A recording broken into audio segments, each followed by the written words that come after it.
My name is Vivian Mercer.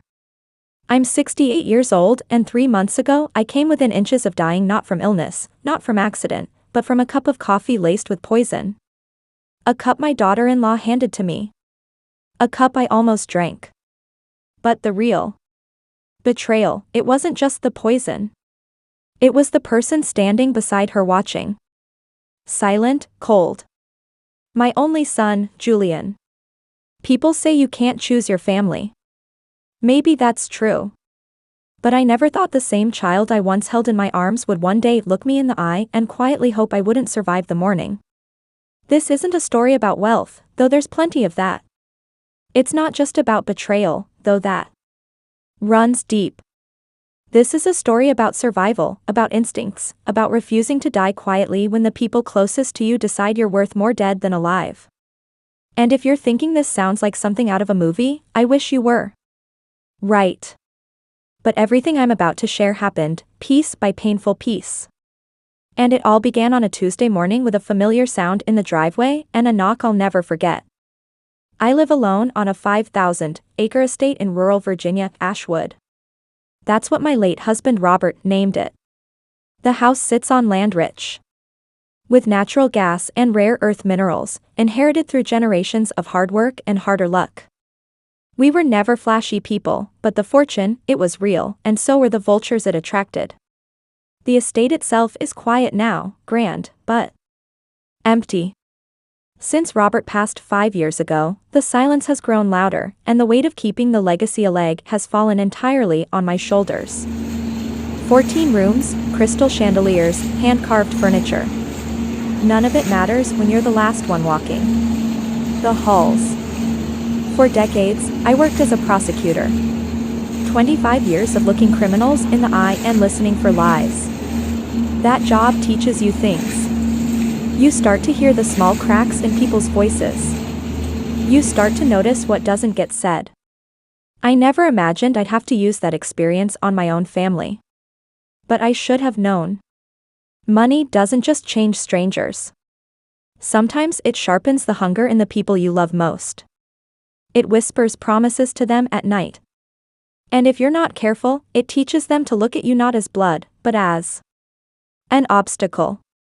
That Tuesday morning, I was in my study reviewing quarterly earnings when I heard the familiar hum of Julian's car. A sleek black Beam. The sound used to make me smile. Now it made me anxious. He rarely came unannounced and never without a reason.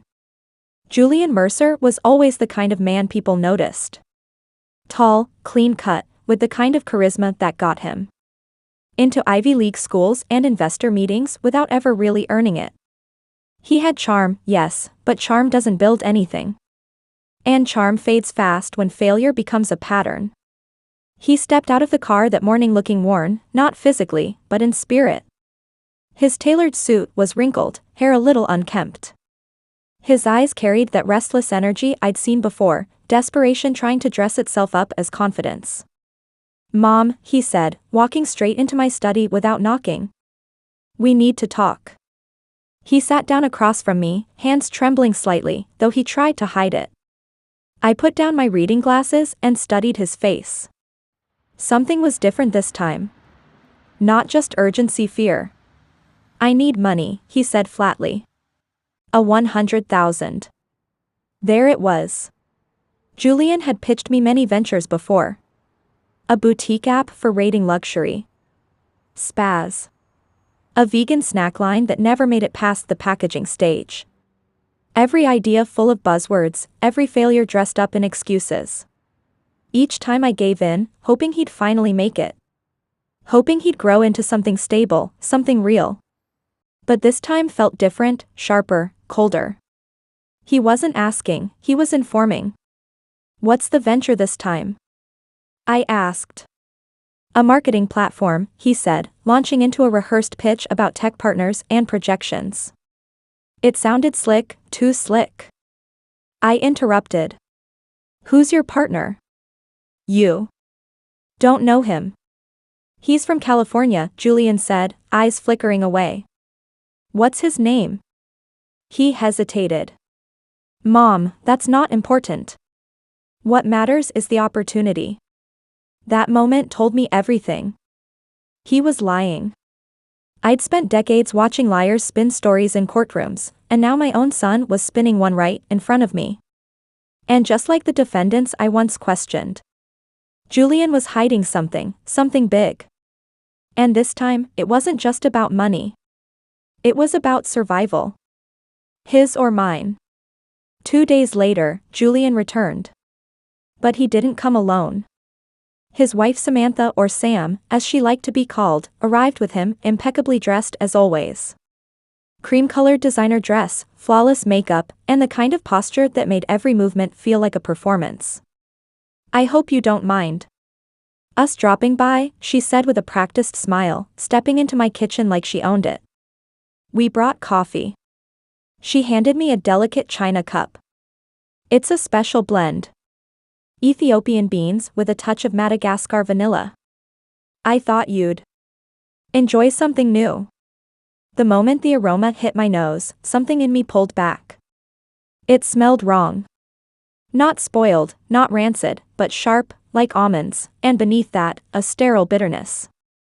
After 3 decades of courtroom experience, I didn't need scientific proof. My body told me first. Something about this was off. I looked up and Sam was watching me, not casually, closely, like a hunter watching prey approach a snare. Julian lingered in the doorway, unusually quiet. He avoided my eyes, kept fiddling with his phone, his usual restless charm replaced with something darker like guilt wrapped in stillness. And in that moment, I made a decision that would save my life. While Sam turned to speak to Julian, I switched our cups. Identical mugs, smooth white porcelain. It took less than 2 seconds. When she turned back, I raised the new cup and smiled. "This is lovely. You'll have to show me the shop sometime." Sam took a sip from her own my original, and I waited. 15 minutes later, the coughing began. At first, just a soft clearing of the throat. Then, it escalated. Her hands gripped the edge of the table. Her breathing became shallow and strained. "Something's wrong," she gasped. Julian rushed to her side, full of concern, too perfectly timed to feel real. As they scrambled to get her to the hospital, one thought echoed in my mind. That poison was meant for me.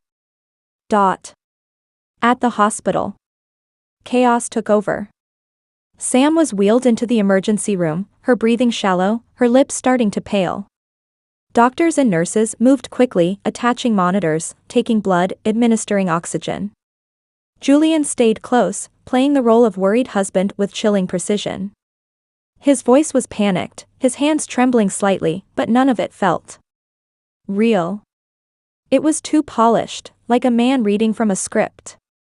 A young doctor, Dr. Elena Reyes, turned to me. "You were with her when she started showing symptoms?" "Yes," I replied calmly. "We were having coffee at my home. She brought it." "Did you both drink from the same pot?" "Same pot? Same cups?" I said carefully, omitting the detail that I had switched them. Dr. Reyes nodded and made a note. Minutes later, she returned with news that made the room fall silent. "We found traces of cyanide in her system. This was intentional. We're required to notify the authorities." Cyanide. The word hit me like a punch to the chest. It confirmed what I had suspected. And escalated everything. Then the curtain pulled back. Sam was still weak, but her voice carried clearly across the room. "She did it," she said, pointing directly at me. "Vivian poisoned my coffee. She tried to kill me." I felt the sting of betrayal tighten around my throat. She was trying to frame me. Julian stood frozen. "That's impossible," he said too slowly. "Mom would never," but his voice cracked with hesitation. "She gave me the cup," Sam insisted. "She watched me drink it. And just like that, I wasn't the victim anymore. I was the suspect." I could see it in the eyes of the medical staff, in Dr. Ray's clipped tone, in the way Julian shifted his weight like he was calculating his next move. I had spent my life building a legacy, a family, a career, a reputation, and now with one cup of coffee, it was all under threat. And the worst part, the trap was working exactly as they planned. Within hours, detectives arrived at the hospital. Leading them was Detective James Rowland, early 40s, sharp eyes, quiet confidence. The kind of man who didn't jump to conclusions, but once he made them, didn't back down easily. "Mrs. Mercer," he said, "you're not under arrest, but we need to ask you a few questions." We moved to a small consultation room, sterile, windowless. I'd conducted countless interviews in rooms just like it, but never as the one being questioned. I explained everything. The strange smell of the coffee, my instinct to switch cups, Sam's reaction. I kept it factual, neutral, just like I taught witnesses to testify.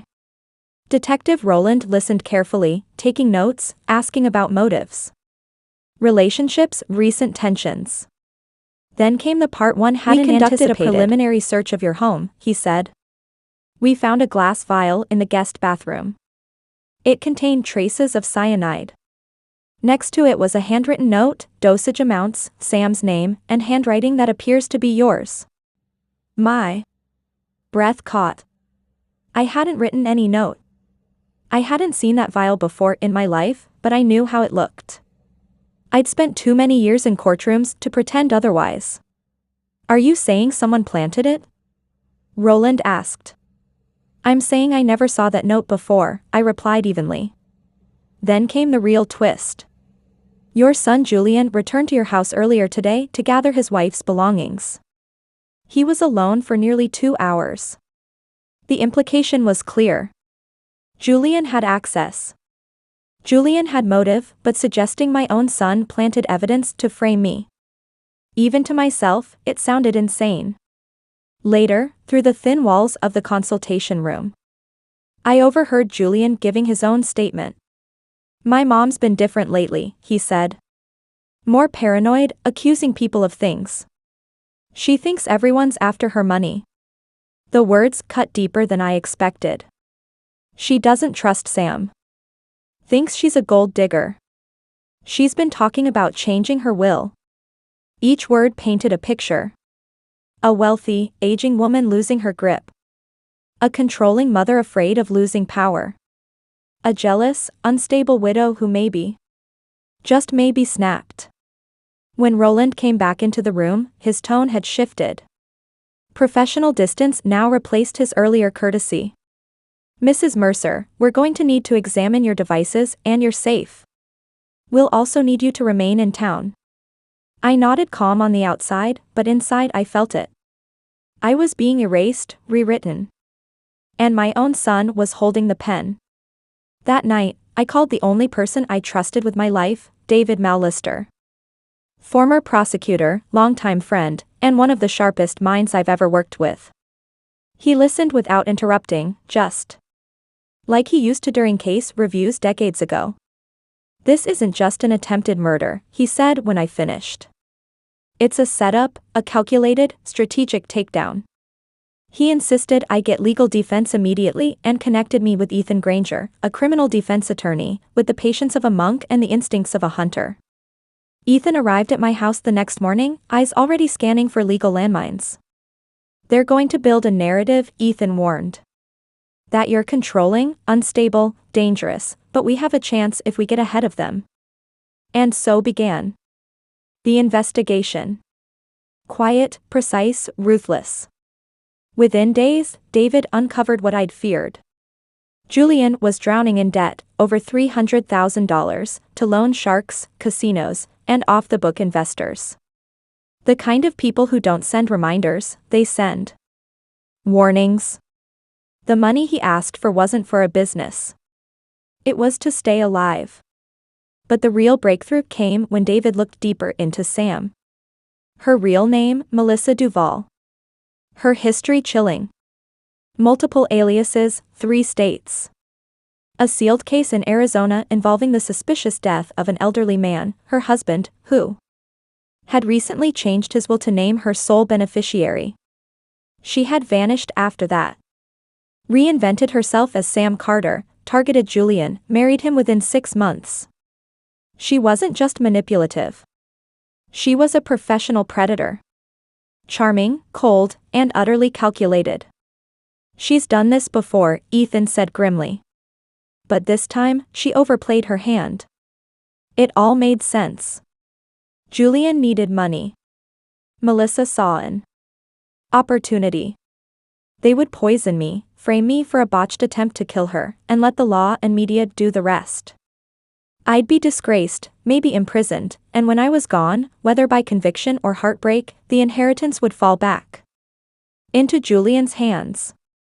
They knew I had changed my will 3 months prior, redirecting most of my estate into a charitable foundation. But if I was declared mentally incompetent or involved in criminal acts that will could be challenged, they weren't just trying to kill me. They were trying to erase me completely, but they made one mistake. They left me breathing. I had 2 options. Hide and hope the system would save me, or fight the way I had for decades, with strategy, patience, and precision. I chose to fight. Ethan, David, and I devised a plan. We would feed them a story, a small leak to the press, just enough to plant a seed of panic. The leak said I had evidence, something solid, a document, a recording, maybe even a confession that could exonerate me and expose them both. The bait was irresistible. We circulated the rumor quietly through friends of friends, sympathetic reporters, and a few well-placed whispers on social media. Vivian Mercer has proof. They said she's planning to turn it over in 48 hours. That was the hook. Then we waited. I stayed at Ashwood. I refused to leave. The FBI was informed and agreed to help. Given Melissa Duvall's interstate record and open federal investigations, they set up surveillance, tapped key entry points, and placed silent agents in nearby woods. I wore a wire. The hardest part wasn't the fear. It was pretending to be normal. Pretending I was vulnerable. Pretending I didn't know they were coming. 3 days later, they arrived. It was just past 2 a.m. when motion sensors picked up movement near the back patio. Julian came first, moving through the garden like he used to as a child. Except now he wasn't looking for frogs or fireflies. He was looking for a way in. Melissa followed, dressed in black, carrying a small bag. They knew exactly where to go. The study, my safe, my desk. The search was quiet, methodical, rehearsed. When they didn't find what they came for, they whispered furiously, then came for me. I was sitting in the same chair Julian had once begged me for money in. He stepped in first. "Mom," he said, voice low. "We need that evidence." "I told the press I had it," I said softly. "But I don't."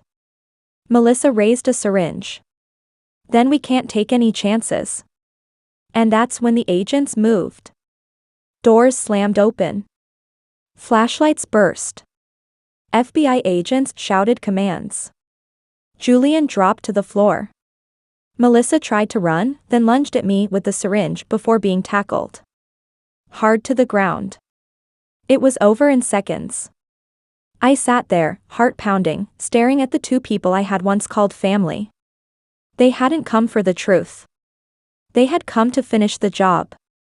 The trial didn't take long. Melissa Duvall, or rather the woman once known as Sam Carter, was charged with attempted murder, fraud, identity theft, and conspiracy across multiple states. Her fingerprints, her voice on the recording, and the cyanide in her bag painted a picture even the best defense couldn't distort. She received 4 consecutive life sentences. Julian, my son, pleaded guilty to conspiracy to commit murder and fraud. The prosecution had more than enough to bury him, but he took a deal in exchange for a reduced sentence. 25 years in federal prison. I was in the courtroom the day they took him away. He turned to look at me, perhaps expecting a final word, maybe even forgiveness, but I gave him nothing. No nod, no tears, just silence. The media changed their tone quickly. Headlines shifted from "Wealthy Harris accused to mother outsmarts con artists" Book deals, documentaries, TV interviews, they all came knocking. I declined them all. Some stories aren't for entertainment. Some wounds aren't meant to be reopened. For ratings. Instead, I focused on rebuilding what mattered. Peace, safety, and purpose. The Mercer Foundation would receive every cent of my estate, supporting causes that mattered. Animal welfare, legal aid for seniors, and scholarships for underprivileged students. Julian would inherit nothing. But he would have a legacy. One carved in betrayal and shame. And me, I was still here, still breathing, still watching the sunrise from the same window. Not broken, not bitter, but changed. Because when your own blood tries to destroy you, survival becomes a quiet kind of revenge. One you savor every single day. If you've made it this far, thank you. Not every story ends with justice. Mine almost didn't. But I'm sharing it for anyone who's ever felt betrayed by the people they trusted most, for those who've been manipulated, silenced, or underestimated. Trust your instincts, protect your peace, and never apologize for surviving. If this story resonated with you, leave a comment, share it with someone who needs to hear it, and if you haven't yet, hit that subscribe button. Because here on The Art of Revenge, we don't just tell stories. We remember who we are, and we never go quietly.